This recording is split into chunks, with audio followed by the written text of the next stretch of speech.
പത്തനംതിട്ട വെച്ചൂച്ചിറയിൽ നിന്ന് കാണാതായ ജസ്ന വീണ്ടും വാർത്തകളിൽ നിറയുന്നു. കഴിഞ്ഞ ദിവസം അന്വേഷണം അവസാനിപ്പിച്ച CBI കോടതിയിൽ സമർപ്പിച്ച റിപ്പോർട്ടിൽ നിർണായകമായ വെളിപ്പെടുത്തലുകളാണുള്ളത്. ജസ്നയുടെ തിരോധാനത്തിനു പിന്നിൽ മത തീവ്രവാദ സംഘടനകൾക്ക് ബന്ധമില്ലെന്ന് CBI പറയുന്നു. ജസ്ന മരിച്ചതായി കണ്ടെത്താൻ കഴിഞ്ഞിട്ടില്ലെന്നും CJM കോടതിയിൽ സമർപ്പിച്ച 52 പേജുള്ള റിപ്പോർട്ടിൽ CBI വ്യക്തമാക്കുന്നു. ജസ്നയുടെ അച്ഛനെയും ആൺ സുഹൃത്തിനെയും നുണ പരിശോധനയ്ക്ക് വിധേയമാക്കിയിരുന്നു. ഇതിലൊന്നും തെളിവ് കിട്ടിയിട്ടില്ലെന്നും CBI പറയുന്നു. ജസ്ന സമൂഹ മാധ്യമങ്ങൾ ഉപയോഗിച്ചിരുന്നില്ല. ജസ്നയുമായി ബന്ധപ്പെട്ട് സമീപ സംസ്ഥാനങ്ങളിലും ആത്മഹത്യാ പോയിന്റുകളിലും പരിശോധന നടത്തി. അന്വേഷണത്തിന് ഇന്റർപോളിന്റെ സഹായം തേടിയിരുന്നു.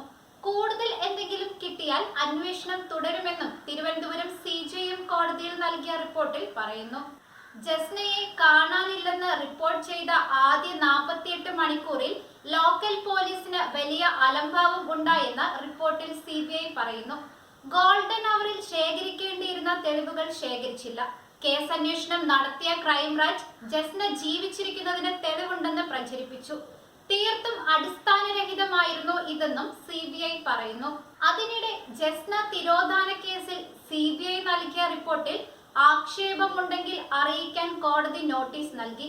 ജസ്നയുടെ അച്ഛനാണ് തിരുവനന്തപുരം CJM കോടതി നോട്ടീസ് അയച്ചത്.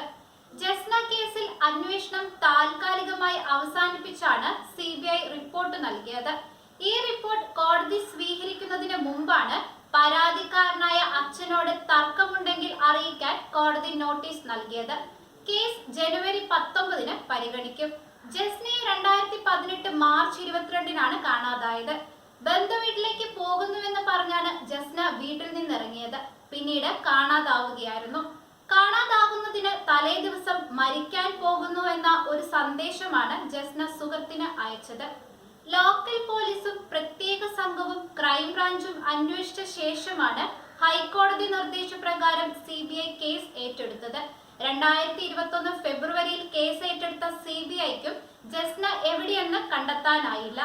മതപരിവർത്തന കേന്ദ്രങ്ങളിലടക്കം സംസ്ഥാനത്തകത്തും പുറത്തും അന്വേഷണം നടത്തിയെങ്കിലും ഒരു തെളിവും ഉണ്ടായില്ല.